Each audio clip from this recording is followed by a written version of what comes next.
মনে কষ্ট নিয়ে না, আমার অভিজ্ঞতা থেকে। আপনারা এখন স্কুল করেন নাই তো, এই জন্য বলছি আমি। এই জন্য স্কুল করলে প্রাইভেট স্কুল করবেন। প্রাইভেট হাসপাতালে ভালো চিকিৎসা হয় না সরকারি হাসপাতালে ভালো চিকিৎসা হয়? প্রাইভেট হাসপাতালে ভালো চিকিৎসা। এই জন্য প্রাইভেট স্কুলে ভালো লেখাপড়া হবে। ছেলে মেয়েকে যদি ভবিষ্যতে ডাক্তার ইঞ্জিনিয়ার বানাইতে চান, এরকম প্রাইভেট স্কুল উদ্যোগ গ্রহণ করেন, ব্যক্তির হাতে ছেড়ে দেন। আপনার তো অভিযোগ দেওয়ারই টাকা নাই, ওই জেলা শিক্ষা কর্মকর্তার কাছে গিয়ে আপনার অভিযোগ দিতে হবে যে শিক্ষক ক্লাসে আসে না। এছাড়া আপনার কোনো জায়গায় না অভিযোগ দেওয়ার, আপনি কোথায় অভিযোগ দিবেন? আর শিক্ষক, আগের যে শিক্ষকের এমপি হওয়ার আগে শিক্ষক ছাত্রকে যে ভালোবাসত, দরদ দিয়ে ভালোবাসত, প্রাণ দিয়ে ভালোবাসত ছাত্রকে, সেই ভালোবাসাটা কি শিক্ষকদের মধ্যে এখন আছে?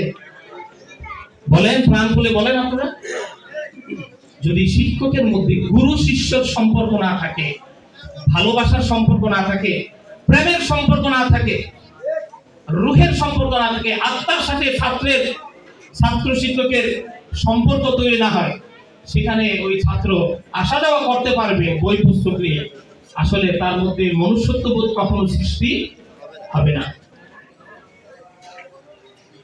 এই জন্য আজকে সমাজকে, বিপ্লবের পরে 5ই আগস্টের পরে সমাজকে একটু ভিন্নভাবে চিন্তা করতে হবে। যারা বিপ্লবে শহীদ হয়েছেন, আহত হয়েছেন, আজকে এই অনুষ্ঠান থেকে তাদের জন্য দোয়া করছি। আল্লাহ যেন তাদের রক্ত দেওয়াকে এই দেশের জন্য কবুল করে। আপনারা ডক্টর মোহাম্মদ ইউনূস স্যারের জন্য দোয়া করবেন। উনি দেশের জন্য অনেক উপকার করতেছেন না? গত রমজানে এই সময়ে পেঁয়াজ খেয়েছিলেন 220 টাকা কেজি, মনে আছে? 220 টাকা কেজি। এই রমজানে 100 টাকা দিয়ে 4 কেজি পেয়েছে।